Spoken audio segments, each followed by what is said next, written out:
Hey guys, it's Chase with csjoseph.life. Do another episode for Season 18. Season 18 is Cognitive Mechanics, and we're going to be discussing one of the mechanical processes utilized by the human brain with which it undergoes, knowing cognition. With that, we're going to get my trusty little white chalk for the chalkboard, as we'll need it today. And we're going to be talking about the system of perception. Again, this is Season 18, Episode 2, the system of perception. So these are the four perception functions. We have water representing extrovert intuition because it flows. It's a flowing-like substance. We have fire representing introvert intuition. It's the fire of desire. It's the will of fire, like according to Naruto, for example. And it's all about exerting one's will upon the universe, and doing that, it channels extroverted sensing, also the wind, and then the wind affects the introverted sensing, earth, etc., in order to create a perfect elemental balance within the perception side of the human brain and ultimately the human soul. Don't forget that extrovert intuition is seeking to consume. Introverted intuition and extroverted sensing is doing the same, directly impacting introverted sensing as well. And introverted sensing is kind of interesting because it's kind of like dirt that has to be tilled, which is why endurance and steadfastness, perseverance, stoicism, being able to endure or tolerate, fortitude, that is represented within introverted sensing. The earth element, the fire element is all about being able to break through any challenge. While this is all about endurance, this is all about being proactive, seeing a challenge before it's coming, and then plotting a course and getting through that challenge. And because of proactivity, and they're able to proactively get through and find a path forward for themselves. Extroverted sensing is very turbulent. It's very reactive. This is why people with high levels of extroverted sensing have the quickest reaction time of all of the 16 types. This is why STPs in particular, and even SFPs, but SPs in particular, if there was something like exploding and they were in a building that it was exploding, they'd be the first ones to notice and the first ones to react and take immediate action, whereas people like myself, introverted sensors, would be the last to react and the most likely to die as a result, whereas the SPs, through their extroverted sensing wind, would have the opportunity to bail me out of that situation and whatnot. And then extrovert intuition, which is very interesting, the water element. It's like be like water, right? It's all about being like water. And if you notice something, the reason why it's like water is because it flows. It's very adaptable. This is where a person's adaptation comes from, or their ability to adapt to basically anything. And this is also where knowledge of the future comes from. While fire is also very future-oriented knowledge, it's only the future of the individual using fire, whereas water, because it flows in all directions, it's aware of what may happen, or the great what if, according to all possible futures as a result. So the water element for water is necessary, and that philosophy came from Bruce Lee, because he says within his Taoist philosophy, be like water, right? And there's a reason for that.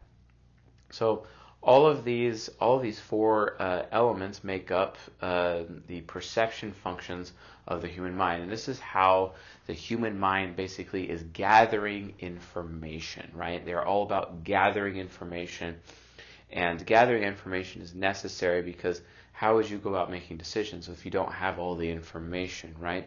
And each of these things are linked together. So you'll see earth and water types. They're linked together in an axis. You'll see, let's do it right here.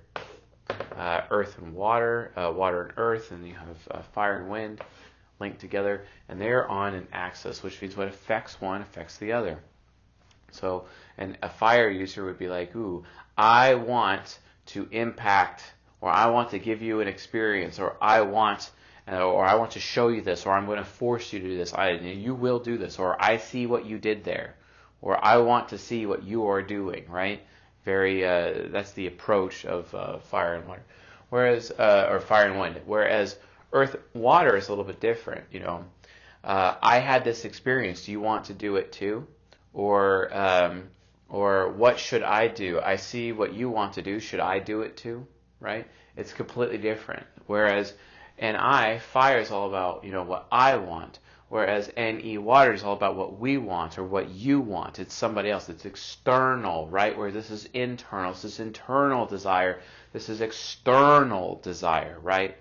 And this is internal duty, internal discipline, internal what I should. This is what I want. This is what we want or you want. This is what I should, and this is what you should do, or what we should do. Whenever you're learning a new language, I remember learning, the various forms of Espanol or Castellano, Spanish, basically. And there's always, there's the yo form, for example. I'm going to write it right here. There's yo, which is I, right? This is I. So in English, that would be I, yo or I. And then there would be the tu form. There would be the su form, which would be you. This would be you. And then the su form would be, it could be you, but it's usually actually he or potentially her, right? And then there is the nosotros, which basically means we, right? And you can see there's internal and external variations within our various language, or within our various languages here on the earth, or within humanity, and it is no different here when it comes to system perception. So our very sentences that we say, the very words that we speak, I want fire, you know, you should win, you want this, water, I should do this, or a sense of loyalty, etc. That is, better not step on my own charger, you know what I'm saying? For introverted sensing earth. And this is basically how the cognitive functions, these cognitive functions, the perception functions, interact with one another. And while they're trying to seek relationships from each other, they also are working together in teams of two. Expert intuition works with earth, so earth and water work together, and fire and wind work together. And when you're typing somebody according to the type grid, it's necessary to know this to find out whether or not they are a fire and wind user, for example, because half of the 16 types are fire and wind users, and the other half of the 16 types, like myself, are earth and water users, right? The reason we say earth and water first is because you use the internal function first, introverted sensing, and you use the internal function first, introverted intuition. So that's why it's a fire and wind approach versus a earth and water approach. All of these things are necessary in knowing when you're talking about the system of perception. But let's actually go a little bit deeper. There is an old system, probably one of the very few things I actually learned from my secondary education that has any remote value, and that would be, it was learned in systems analysis class, and it is the basic system of perception, which is what we're talking about in today's lecture. And the system perception is this. It is, quite frankly, input. Okay, that's like getting annoying. Process.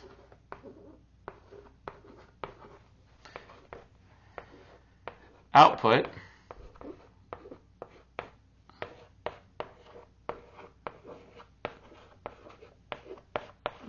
And feedback. Now, this is a basic feedback loop. It's a basic loop. You put in your input, then the input itself is processed and churned, and it creates an output of some kind, and someone reacts to that output and provides feedback, right? Well, the human mind is following this system, and this system basically is a yin and yang equilibrium in of its own right of input, process, output, feedback. And then you have a second one of these using the judgment function, which we will be talking about a little bit more in the next episode, but it's the same process. Now, for input, which cognitive function in terms of perception functions represents the input? And that is expert intuition, also known as water. The reason why is because expert intuition is where metaphysics is. It's the great what if. you have so many people focused on the what is and what's in front of them and what's here and what's there that they don't really focus on the possible. And they don't realize that every single thing that we have in reality, including ourselves, it doesn't matter, was all brought into existence from a place of chaos, right? If the what is, the concrete is a form of order, then the what if is a form of chaos. And chaos, there's nothing more chaotic in the four elements than water. And water represents chaos. Thus water, because everything comes first from chaos, water, or expert intuition, is the input in this particular feedback loop. So input is the first thing. Now, but how is that processed? How is the what if processed? It's when someone sees what is possible. They see what is possible in the great beyond, in the metaphysical realm of the what if. They see, what if I do this, right? And then they're like, okay, and they start thinking about it, and they're like, oh, I really do want to do this. Oh, I want to do this. Well, guess what, folks? That is introverted intuition.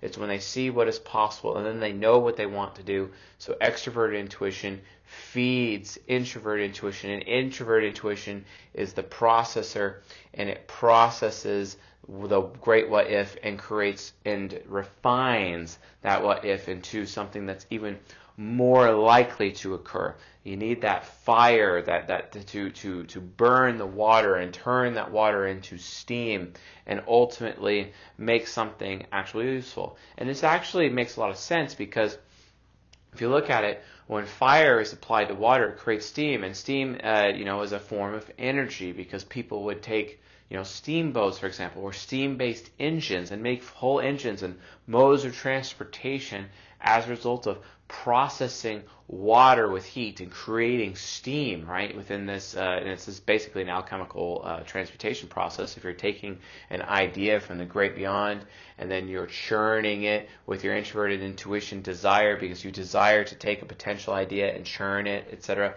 By the way, more on this process is outlined by Elizabeth Gilbert's book, Big Magic. If you haven't read Big Magic, which actually outlines this entire process from start to finish with heavy focus on expert intuition, there is no better literary work out there in existence that explains expert intuition better than Elizabeth Gilbert's book, Big Magic.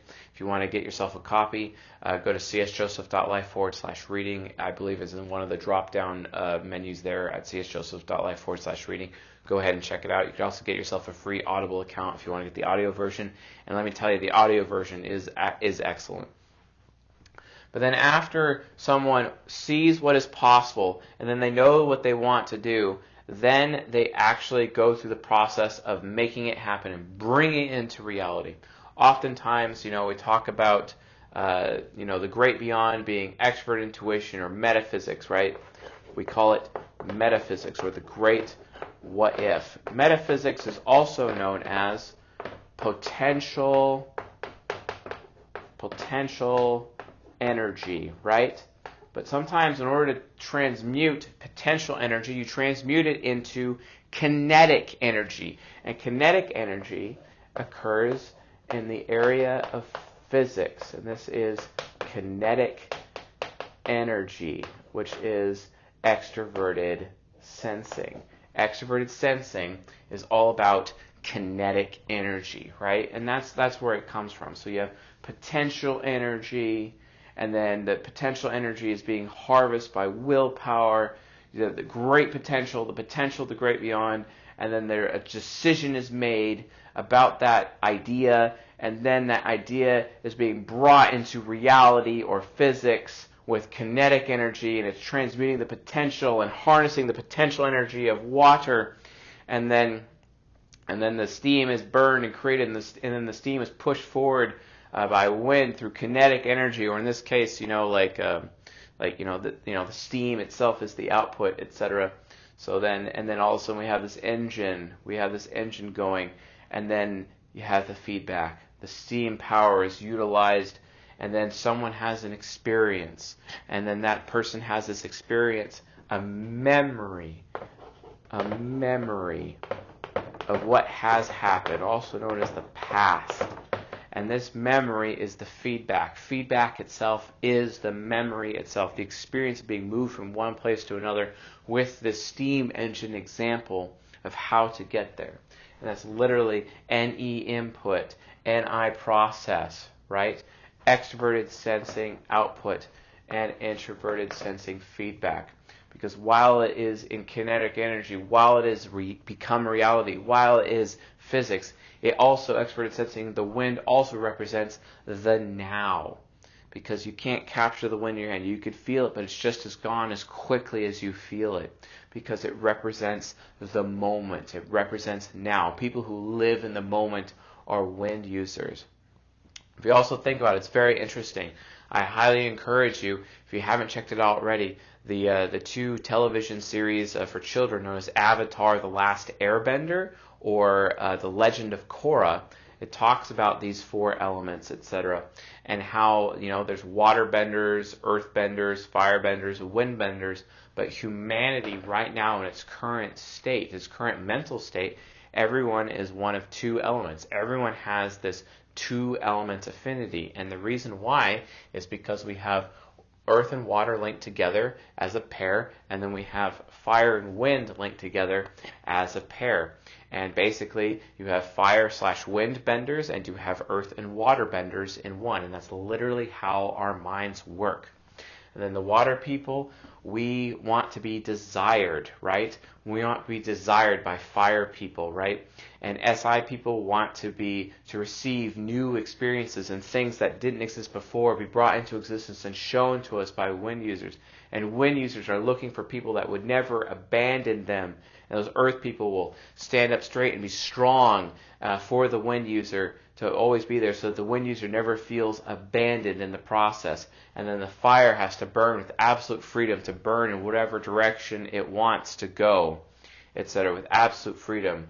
And the water just wants to be desired, wants to be harnessed, wants to be pumped and applied pressure to and turned into a laser to cut through various mountains and obstacles in life in the same way that introverted intuition would be able to do, because the water is concentrated, because the order is being brought to chaos. And the system of perception within our minds is literally how order is brought to chaos. It's very absolutely fantastic, and it just goes to show how close we are as human beings to the elements themselves within our psyches, and how we really are, children of, of the Creator, or whoever created this world, etc. And yes, obviously, I'm definitely a supporter of intelligent design. I'm not really. I find that there's far more evidence. There's even, in my opinion, it's not necessarily an opinion. You could take this up with Eric Pogel. He actually runs the creation versus evolution subreddit on Reddit.com, for example. And a good friend of mine, he could actually argue both sides with impunity. He's a fantastic fellow. He's also an ISTJ. I highly recommend you guys check him out. But I definitely subscribe to intelligent design, and it's because we're bringing order to chaos. Without intelligent design, I think our minds would be a lot more chaotic than they are, and we'd have a lot of chaotic mutation if intelligent design wasn't true. So I'm just using logic, to come to that conclusion. But more on that in the second episode. But regardless of whether or not you believe in intelligent design or evolution or whatever, microevolution, yeah, that's true. Macroevolution, no, I don't think that's true. I think intelligent design is true. But regardless of what you think that is, or if you believe it, I don't care. I really don't care. That's just my belief. You can believe whatever you want. It's not relevant to me. What I am telling you is that this system of perception, this is true. This is literally how our minds work. This is literally how we perceive the world, and people do it differently in these pairs. And these pairs, they want to be in relationship with each other. This is also the system of perception, system of energy, is where sexual energy comes from. And people have sex as a result of their perception functions. Sexuality is mostly all about perception functions, more so than judging functions. because people's judging is really set aside, and the perception functions take the lead in relationships. And think about it. In relationships, you have sexual compatibility, which comes from perception functions, and you have emotional compatibility, which comes from judging functions, which we'll get to in the next episode. But the bottom line is that you can communicate through your spoken word, your way through emotional problems, like say in a marriage or relationship, but you cannot communicate sexual incompatibilities. So whenever you're deciding to get into a relationship with somebody, make sure that at a very minimum you consider their elemental affinity, and that if you are an earth and water user, that you make sure you are in a sexual relationship with a fire and wind user. And if you do this, you'll have a much more happy, fulfilling life. Never, ever try to pair an earth and water with another fellow earth and water. It just leads to, guess what? More chaos. There's no order within the relationship, and this entire feedback loop is broken and not actually able to benefit anyone. In order to keep perfect harmony, you need to bring all of the elements in harmony with your relationship. Every person carries one of these pairs, and then you want to have all four elements represented within your relationship. And that could be a sexual one, a friendship, it could be with work, it could be any relationship, even parenting, doesn't matter. Even though you don't really get much of a choice with parenting, sometimes you end up doubling up, etc. But at a minimum, make sure that your number one relationship, i.e. your sexual relationship, follows this to the letter, or else you're going to have a really hard life. If you do follow it to the letter, you'll be a happy, long-lasting, fulfilling life. So anyway, hopefully you guys found that useful. If you found this lecture useful, helpful, educational, and enlightening, please subscribe to us on YouTube if you haven't already, and also listen to us on the podcast. Thank you all for being our audience, and just so you guys know, please say subscribe to our email. If you don't know how to subscribe to our email, go to csjoseph.life/typegrid. Make sure you guys are subscribed, you are opted in, because if you're not opted in, you will not be able to see the rest of Season 18 for Cognitive Mechanics. So anyway, folks, with all that being said, I will see you guys tonight.